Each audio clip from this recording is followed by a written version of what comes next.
Edward Flores is 27, and he's a cold-blooded murderer. He's got a long rap sheet about drugs. You know, some people think it's low-level, nonviolent crime. I suggest it's very violent. Here's how it started. Our victim, Cipriano Jimenez, who's 38, and his friend went to Walmart.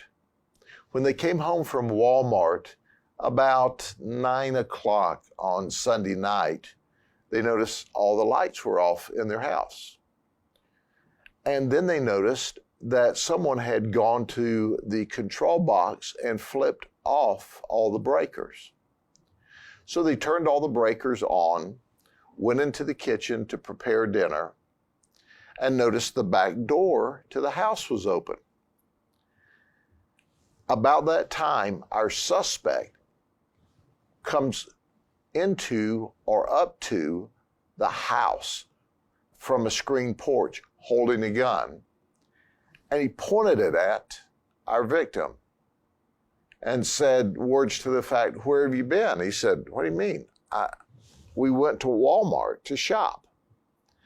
He ordered the victim and a witness out of the house at gunpoint. And he asked them again, "Where have you been?" "We went to Walmart." He accused the victim of being a liar and immediately shot him twice in the face. He then turned his attention to the witness. And the witness says, "Man, we just went to Walmart."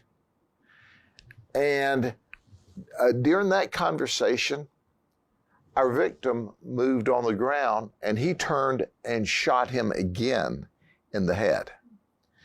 That's when our witness broke and ran from the area. So, of course, immediately 911's called. Our deputies arrived. Our canine team, which is simply outstanding, started tracking the suspect.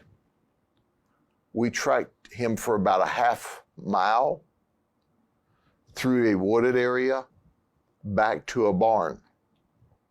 We noticed he was laying on the ground and he wouldn't respond to our commands. "Come out and show your hands, come out and show your hands." So we released the canine. The canine bit him and there was no reaction. So immediately we went up to our suspect and noticed that he had a self-inflicted gunshot wound to the head and was holding a firearm in his hand. We took the firearm from him, started life-saving measures, notified EMS.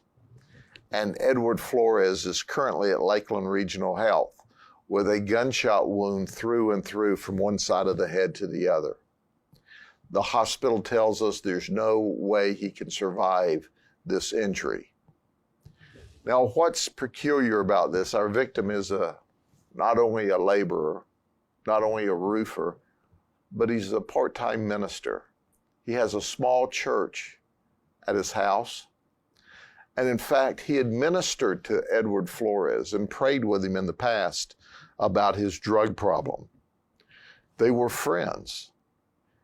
Our victim rented the house from the suspect's mother who lived next door.